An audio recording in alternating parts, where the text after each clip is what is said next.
bonjour à tous. Je pense que c'est bon maintenant, nous sommes en live. Désolée pour le retard, on a eu un petit souci technique au commencement. Le Voilà, retard n'est pas on va grave. on va attendre un petit peu que tout le monde puisse se connecter, parce que je vois que ça arrive et que tout le monde se connecte petit à petit. On va peut-être déjà un peu introduire le sujet de toute façon, pour démarrer. Donc le but aujourd'hui, c'est vraiment, voilà, de vous présenter, un peu l'intelligence artificielle dans Topdesk. Donc on en parle de plus en plus, ça devient un peu, le gros sujet. Il y a plein de possibilités différentes qui existent, mais le but aujourd'hui, c'est vraiment de se focaliser sur quelques points. On va vous les montrer juste après, pour vous faire découvrir un petit peu ce qui est faisable de faire, dans Topdesk par rapport à l'intelligence artificielle dans la gestion, de tickets. Mais peut-être avant, on va peut-être vite se présenter, Sarah, quand même, pour ceux qui ne nous connaissent pas. Je vais peut-être démarrer. Donc moi, Vas-y. c'est Camille. Je travaille à Topdesk maintenant depuis 5 ans et demi. Je suis Business Unit Manager pour le bureau de Charleroi que nous avons ici. Et je suis aussi Business Developer, donc je m'occupe de tout ce qui est client potentiel. Et moi, je suis Sarah, donc je travaille chez Topdesk depuis 4 ans, un petit peu plus de 4 ans maintenant. J'ai commencé en tant que consultante et maintenant je suis Customer Success Manager, c'est-à-dire que je m'occupe de tous les clients existants pour tout ce qui est questions ou contrats ou autre. Donc voilà. Alors, voilà un peu le but de ce qu'on va vous parler aujourd'hui. Donc le but, c'est vraiment de vous introduire, de faire allez, une première introduction à l'intelligence artificielle et Topdesk. Donc pour ça, qu'est-ce qu'on va faire? On va vous montrer 5 cas pratiques de liens d'intégration qu'il y a entre Topdesk et Azure GPT. Et on va vous montrer aussi la solution de eBot, qui est notre partenaire de chatbot qui fonctionne aussi sur base d'intelligence artificielle. On va aussi vous montrer allez, les possibilités qui existent. Il y en a plein d'autres, évidemment. Mais voilà, on vous a pris les plus intéressantes, nous pensons en tout cas actuellement pour vous, à mettre en place ou qui pourraient en tout cas le plus vous parler. Alors, pourquoi on vous présente ça aujourd'hui? Ça, c'est la première question. Donc, bon, pour ceux qui utilisent déjà Topdesk, c'est assez simple de le comprendre. Peut-être qu'aujourd'hui, vous fonctionnez avec un autre outil ou vous fonctionnez principalement par mail, téléphone, c'est très bien aussi. Mais le but aujourd'hui, c'est vraiment de vous montrer quand un employé a une question par rapport, peu importe, son Teams ne fonctionne plus, un problème de PC, l'éclairage, une question RH, actuellement, sûrement que vous lui répondez de manière manuelle, hein, voilà, vous recevez votre tâche dans l'outil que vous utilisez ou par mail, vous lui répondez avec la procédure qu'il doit suivre, et vous faites le suivi, de manière manuelle, si on peut dire ça comme ça. Le but aujourd'hui, c'est vraiment de vous montrer comment vous pouvez automatiser ce processus de réponse, par de l'intelligence artificielle du coup, pour vraiment le but de vous faire gagner du temps. Donc le but n'est pas de vous remplacer, on vous rassure, vous êtes toujours important, comme employé, mais le but est vraiment de faciliter votre travail, de vous faire gagner du temps grâce à l'intelligence artificielle et que vous puissiez vous focaliser en tout cas sur d'autres choses, d'autres tâches plus complexes et plus importantes, aussi, pour vous. Donc ici, c'est vraiment le but de vous expliquer comment démarrer avec l'intelligence artificielle, parce qu'on peut aller très loin, évidemment. Nos développeurs, d'ailleurs, en interne à Topdesk, n'arrêtent pas de redévelopper, de repenser à comment on peut mettre plus de choses en place. Mais ici, on va vraiment démarrer avec la base. Donc, le but, c'est de vous montrer quelques séquences d'actions qu'on appelle ça dans Topdesk. Donc, quelques allez, automatisations que vous pouvez mettre en place pour démarrer avec Azure GPT. Si vous avez besoin d'aide, évidemment, on est toujours là pour vous. On a des consultants. Vous pouvez nous contacter moi ou Sarah après. Vous pouvez poser vos questions aussi dans le chat LinkedIn que vous avez certainement sur votre écran. On y répondra peut-être directement ou par après. Ça dépendra un peu du temps que nous avons. Et si on a la réponse aussi directement avec Sarah, si pas, on reviendra vers vous de toute façon par après. Et donc la troisième chose pour démarrer aussi avec l'intelligence artificielle, c'est bien sûr le chatbot, eBot, que je vous parlerai plus longuement par après. Donc on va d'abord démarrer avec la première chose, c'est tout d'abord vous montrer quelques scénarios, il y en a 5 au total, de comment vous pouvez justement intégrer cette intelligence artificielle dans le système de ticketing Topdesk. Et donc là, je laisse la parole à ma collègue Sarah qui va vous montrer ces 5 scénarios. Exactement. Alors, on a pris des scénarios qui étaient assez simples et assez parlants pour vraiment que vous puissiez débuter avec l'intelligence artificielle dans votre Top Desk. Donc, premièrement, on a Donc le premier cas qui est de classifier. C'est-à-dire que, quand vous recevez un ticket dans Topdesk ou peu importe, l'outil que vous utilisez actuellement, heu, il est important forcément de classifier ces tickets. Classifier en fonction de l'urgence, classifier, par rapport à la catégorie, la sous-catégorie, le type de ticket et cetera. Heu donc la classification peut prendre, un temps qui est, peut-être de quelques secondes, voire quelques, petites minutes, mais ces minutes peuvent être, un gain de temps si quelqu'un, en tout cas si un automatisme, le fait, à votre place. Donc on va vous montrer comment sur base d'une séquence d'actions, vous allez pouvoir en fait classifier facilement votre ticket. Donc ici, vous allez voir, donc on a fait une petite vidéo où vous avez en fait la création d'un ticket. Donc pour ceux qui ne connaissent pas Topdesk, voilà à quoi ressemble un ticket dans Topdesk et donc cette personne, Brian, va donc avoir un problème à rapporter. Donc ici, son Teams est lent et il ne peut pas joindre, sa réunion. Donc voilà, ça c'est embêtant pour lui forcément. On est à l'instant T, donc c'est, quelque peu urgent pour lui, de se loguer. Ici, on va faire justement générer donc cette, action sequence classification que vous voyez.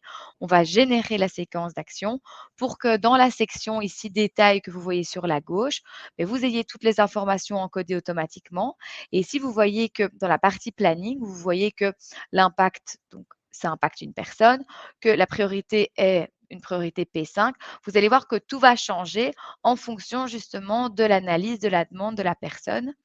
Donc ici, vous voyez que on voit que c'est donc malfunction. Vous voyez que c'est un problème avec Teams. Donc automatiquement, tout a été encodé sur base de ce que cette personne a mentionné. La priorité n'est plus de P4, mais en fait, elle est de P5, pardon, elle est de P4. Elle est plus urgente et toute comment cette analyse a démontré que ben, c'était le groupe de spécialistes MSP Service Desk qui allait devoir traiter ce ticket.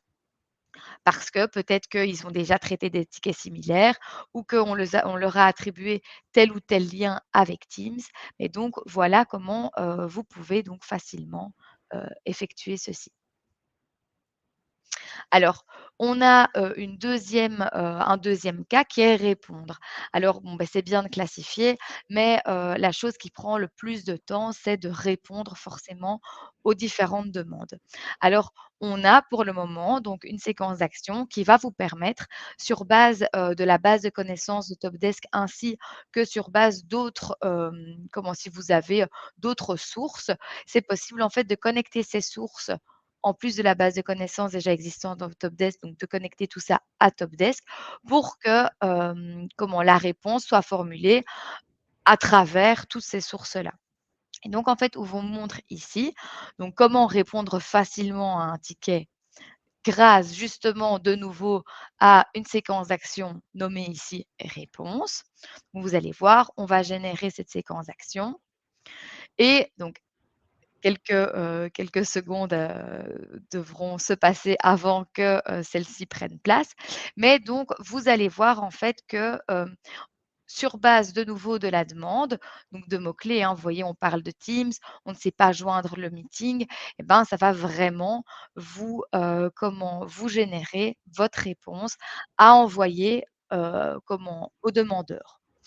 Ici vous voyez on a ici, donc Azure OpenAI qui va en fait vous mentionner qu'il faut regarder à votre connexion internet, qu'il faut, mettre peut-être à jour votre application, réinstaller Teams et cetera. Enfin, vous l'aurez compris, vous avez donc, quelques, tips pour justement permettre de vous reconnecter en tout cas, dans les plus brefs délais et vous permettre, d'assister à votre réunion. Alors, forcément, c'est toujours important malgré tout. C'est super, c'est le futur, l'intelligence artificielle, mais c'est quand même important parfois de garder la main, sur ce qui est envoyé forcément. Donc sachez qu'il est toujours possible de relire et de modifier le contenu avant envoi aux demandeurs. Donc ça, c'est pour la partie réponse. On a un troisième cas qui s'appelle formaliser. Alors forcément, c'est bien de donner une réponse, mais parfois on a tellement de tickets à traiter en même temps, on n'a pas vraiment le temps de rentrer dans quelque chose de très pompeux. Et donc ici, en fait, on va mettre, l'accent sur la résolution. Donc vous donnez une solution, mais ne faites pas attention à la manière, de formuler. Donc en fait, on vous facilite, la tâche en, ne vous en vous permettant en fait d'écrire simplement, heu: «J'ai fait ceci, cela est à faire», mais sans pour autant, prendre en compte la forme et la manière dont vous allez transmettre votre message. Et donc ici, de nouveau, sur base de séquences d'actions, comme on vient de vous en parler, donc vous avez ici, on va simplement mentionner: «Lisez les instructions que j'ai envoyées». Donc vous êtes d'accord qu'il y a plus sympathique comme réponse, en tout cas beaucoup plus formel. Et donc on vient de générer la séquence d'action qui va vous permettre en fait sur base de votre dernier message envoyé, donc ici c'est lisez les instructions, on va en fait reformuler ça, de manière beaucoup plus, sympathique, pour que, forcément, l'expérience employée ou l'expérience client soit meilleure. Et vous, en fait, ça vous permet de simplement mettre votre résolution sans pour autant passer du temps à la formulation. Et là, vous voyez, Azure OpenAI a, réalisé un texte pour vous qui est: «Bonjour, p s'il vous plaît, prenez un moment pour revoir ces instructions», et cetera. Vous voyez que c'est beaucoup plus sympathique que, le message précédent. Pardon, c'était une vidéo prise d'un de nos collègues. Alors, le quatrième cas, c'est la formulation des mails. Vous savez, pour ceux qui utilisent Topdesk, on sait avoir des mails, préétablis dans Topdesk, et cetera. Là, ici, n'est pas la question. Ici, on vous formule réellement votre mail de A à Z avec un objet, avec le corps de votre mail. Si jamais vous devez, soit l'envoyer au demandeur, mais également si vous devez envoyer une communication, par exemple, à un fournisseur ou à un client ou autre, à une tierce personne en tout cas. Et donc, de nouveau, je vous montre ici que sur base de la séquence d'action mise en place, vous allez pouvoir générer directement donc un mail qui va être basé sur de nouveau, hein, le dernier renvoi. Donc ici, c'était, s'il vous plaît, prenez un moment, pour revoir les instructions. Ici, donc sur base de ce dernier message, on va, envoyer le mail et vous allez voir que ça va être vraiment un mail structuré qui peut directement être envoyé. Il faudra attendre encore quelques secondes, pour que le mail soit généré. Ça va aller, ça n'a pas l'air de fonctionner.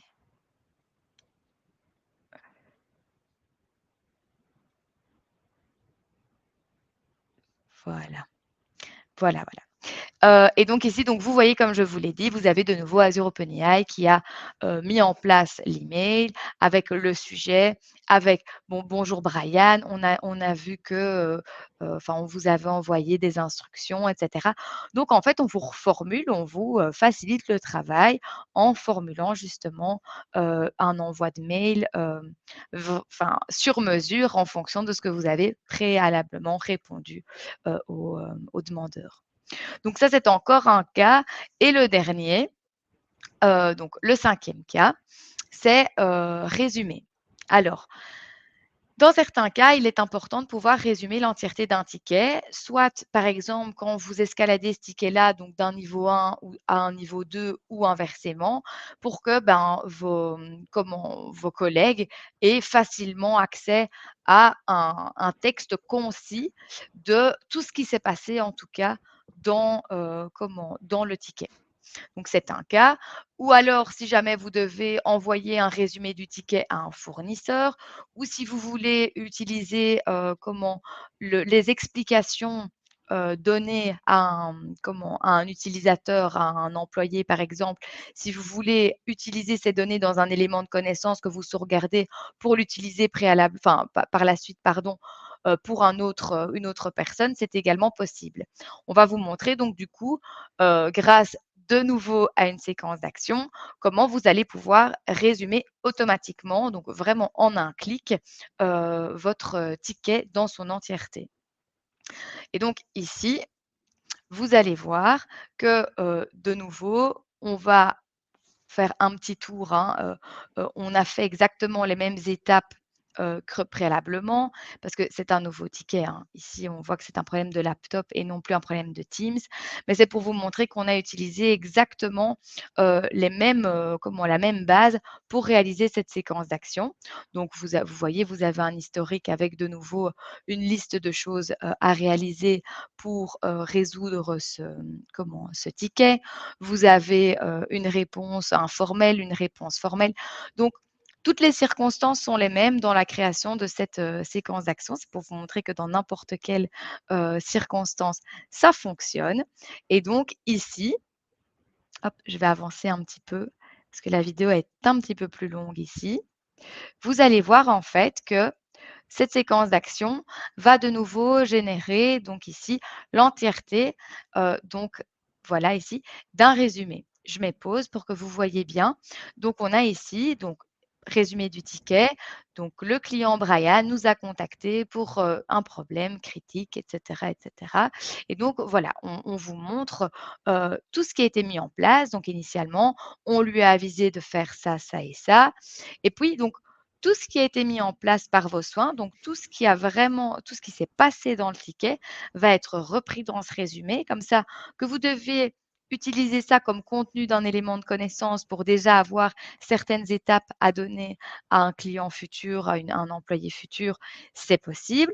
Si vous souhaitez, par exemple, partager ceci avec un fournisseur qui doit du coup prendre une action sur le ticket, bah, c'est également possible. Au moins la personne ne doit pas aller relire tout l'historique parce que vous devez être bien placé pour savoir que parfois c'est très long.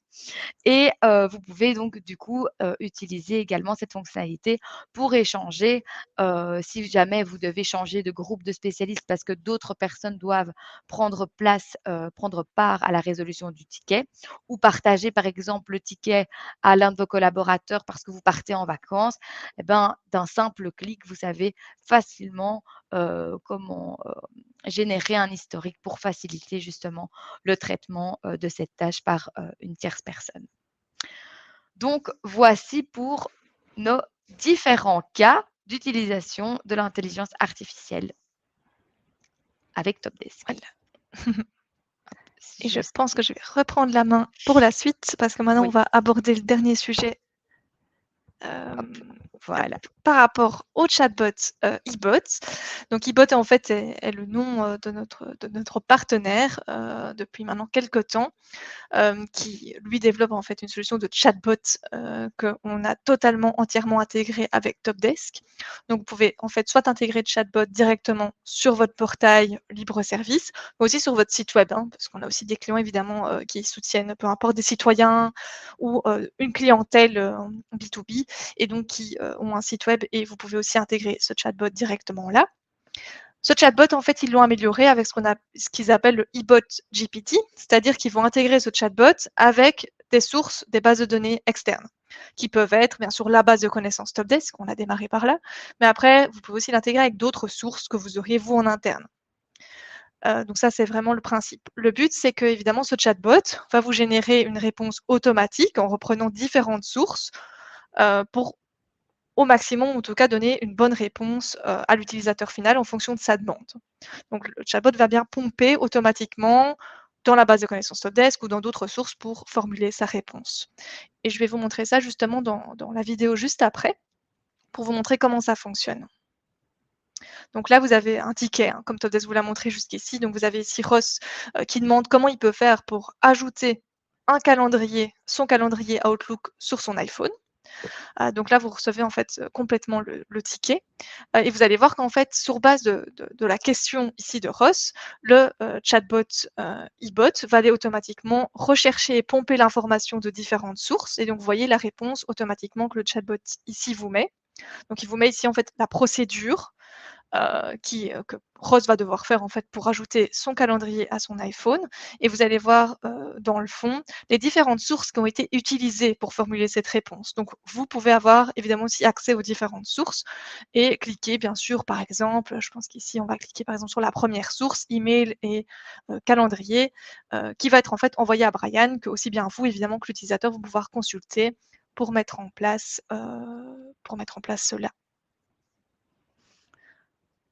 Voilà. Donc voilà, À ça c'est savoir que ce vraiment que vous pour voyez ici dans cette section, c'est ce qui sera visible dans le chat. tout à fait. Oui, c'est ce que Brian va recevoir évidemment, Ross dans ce cas-ci, Voilà. pardon. On se trompe entre Brian, Ross, on ne sait plus. Donc ça, c'est On a vraiment pris le trop le d'exemples. le principe du chatbot. Voilà. Donc un peu les prochaines étapes pour vous, quand même pour que vous sachiez quoi faire. Donc si évidemment vous êtes client, on vous encourage vivement à aller sur My Top Desk. Vous avez un élément de connaissance et une bibliothèque qui est complètement dédiée aux séquences d'action. Vous allez voir que vous avez différents niveaux. Ici, on est dans le niveau de base, donc vous allez pouvoir retrouver toutes les séquences d'action qu'on vient de vous montrer ici pour les mettre en place par vous-même. Si vous avez besoin d'aide, vous savez que vous avez toujours des super consultants qui sont là pour vous aider au cas où c'est nécessaire. Évidemment, voilà, que vous soyez client ou non, n'hésitez pas à nous contacter par après. Si vous avez d'autres idées ou vous dites: «Ah, il faudrait peut-être mettre ça en place la prochaine fois» ou si vous avez des idées pour d'autres webinaires aussi, on est toujours preneur avec Sarah. Donc n'hésitez pas à Exactement. nous contacter, via LinkedIn, mail, téléphone, on est toujours accessible pour avoir des conseils ou vous aider. Et si jamais vous voulez en savoir plus sur Topdesk, beh, du coup, n'hésitez pas à nous contacter pour, avoir une démonstration plus approfondie. Et n'oubliez pas, pour les clients existants, notre événement du 10 octobre prochain. Je pense que vous avez dû recevoir les save the date, vous allez les recevoir, en tout cas, ça va arriver. Mais n'hésitez pas à bloquer la date pour venir nous rendre visite et échanger avec d'autres clients. On vous remercie beaucoup pour votre participation et on vous souhaite une bonne journée. Bonne journée.